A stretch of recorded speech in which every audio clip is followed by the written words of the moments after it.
Grida Duma, ish deputetja dhe një nga figurat më të njohura të jetës publike shqiptare, ka ndarë së fundmi në rrjetet sociale një lajm të hidhur dhe prekës, që ka prekur zemrat e shumë ndjekësve dhe miqve të saj.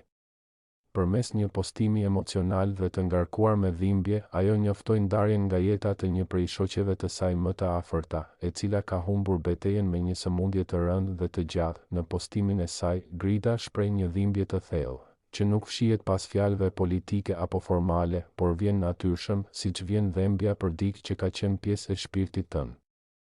Ajo e përshkruan shoqen e ndjerë si një grua të fortë, të ndjeshme, të qeshur dhe të palodhur, e cila edhe përballë një sëmundjeje shkatëruese, ruajti dinjitetin dhe forcën deri në fund. Sot humba një shoqe që nuk ishte vetëm pjesë e jetës sime, ajo ishte pjesë e shpirtit tim, e kohërave më të bukura dhe më të vështira.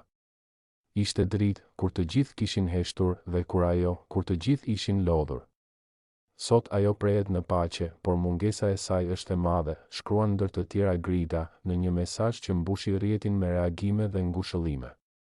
Grida Duma rrëfeu se lidhja e saj me të ndjerën ishte e veçantë dhe shumë më e thellë se sa thjesht një shoqëri e zakonshme. Ato kishin ndarë bashkë vite. Sfida, ëndra dhe momente që i kishin forcuar si gra, si profesioniste, por mbi të gjitha si njerëz që ndiheshin të lidhura përtej fjalëve.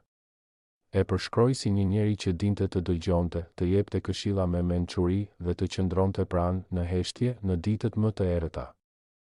Dhimbja e Gridës nuk fshihet në asnjë rresht.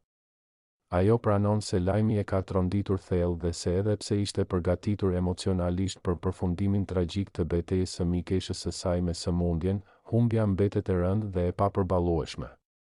Asnjëherë nuk jemi gati për të thënë lam tu mirë.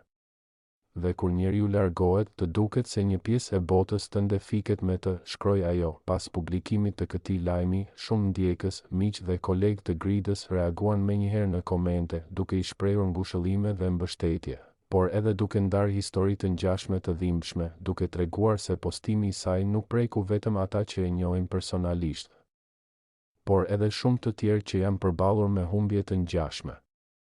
Ndjekësit vlerësuan faktin që ajo zgjodhi të ndajë këtë dhimbje personale publikisht, me dinjitet dhe ndjeshmëri, duke treguar një anë të saj të sinqertë dhe të prekshme. Përmes këtij postimi, Grida Duma nuk ndau vetëm një moment personal humbjeje, ajo përcolli një mesazh të fortë për forcën e grave, për shoqërinë e vërtetë, për durimin përballë dhimbjes dhe për mirënjohjen që nuk shuhet me kohën. Ajo kujtoi se sa e rëndësishme është të nderosh ata që kanë qenë aty për ty, jo vetëm në momente të bukura, por edhe në ato më të vështira. Ndarja nga jeta e shoqes së saj është një humbje që Duma do ta mbajë gjatë në zemër.